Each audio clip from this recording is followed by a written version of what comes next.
who will know the heat? Margaret Randall shares her story with poetry. And desire, I cannot know. So there's so much imagery in your poetry. How do you use poetry to tell a story? I want the readers of my poems to feel as if they are in the place and of the time of the poem. So I like trying to put the reader there.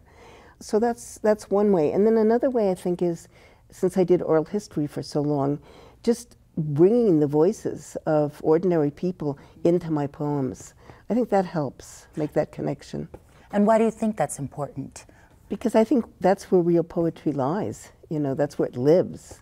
Mm-hmm. So yes, I think that if we learn to listen to the way people speak, to the way they express themselves, all different kinds of people, poetry can do that. It can introduce us to other people, other places, other times. How is imagery a portal for that? Well, you know, if you are writing about a tree and you call it a tree, it's a tree. But if you call it an oak, or you call it a weeping willow, or you call it a palm tree, that sort of puts the reader right there. So I think that the more detail you can get in your images, the more specificity, that helps, you know. Transports them magically. Yeah, hopefully. Made rich by art and revolution. When I am gone and August comes to my desert, rain will soak sand, its rich scent rising to enter the lungs of another mother or walker, someone whose intention and desire I cannot know.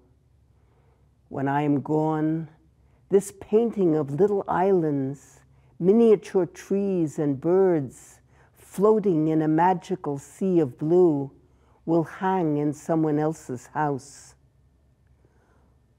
Will that person tell the story of poor Nicaraguan peasants made rich by art and revolution? A granddaughter may inherit my turquoise earrings, the clay pans I've used for years, their pungency filling the house will offer up a new generation of bread. Someone not yet born may read this poem, but who will ask the questions born of the answers I juggle today? Who will know the heat of this great love or catch fragments of my memory reassembling just before dawn? What do you mean in your poem by citing the poor Nicaraguan is made rich by art during revolution?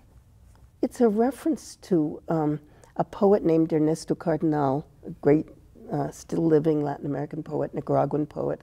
He had a community on a tiny island on the Lake of Nicaragua where he got the farmers, the peasants who lived on that island together to read poetry, to hear poetry, to paint. In the poem there's a reference to a painting. It's a painting by one of those, by an older woman who had never had a paintbrush in her hand before. And so these people were extraordinarily poor, I mean really, really poor. Poorer than most peasants in most places because they lived isolated on this little island. And they were barely subsistence. And the art that they began to make, the poems that they began to write, made them rich. And it was the revolution that gave them that, the Sandinista revolution back in the 80s.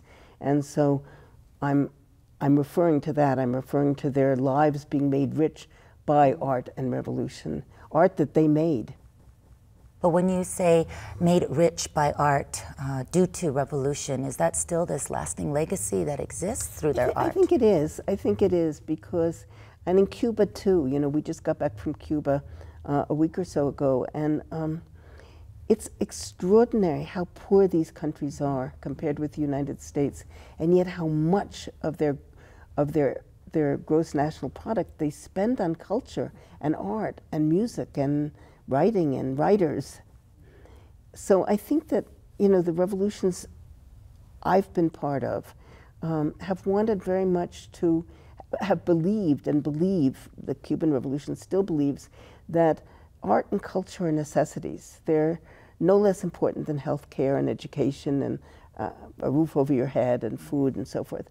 So, you know, you go to one of these countries that's extraordinarily poor, and yet they subsidize books. They, you know, they pay their artists to make art.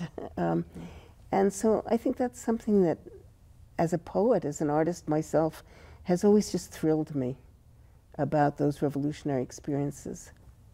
So it's this richness of life and experience. What's the wisdom behind this poem?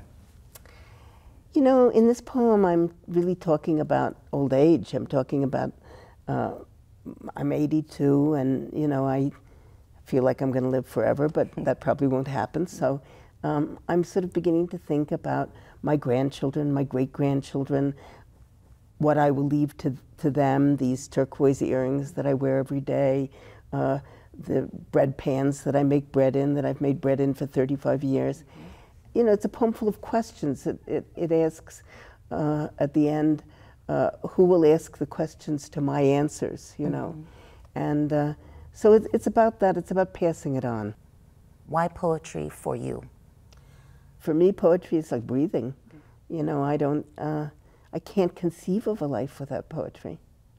I would like my work to make people listen, to make them speak their own words. I would like my work to give people joy, to get them to ask questions, difficult questions. And I always think questions are more important than answers. I would like my work to be braided into the legacy of poetry, that the poetry you make, the poetry that we have such great poets in Albuquerque and throughout the United States, and throughout the world. So I want my poetry to be part of this extraordinary fabric, poetic fabric that exists in every language, and in languages that are not written, in oral languages. So I want my poetry, what I aspire to is that my poems will be strands in that braid, in that fabric, which is all poetry.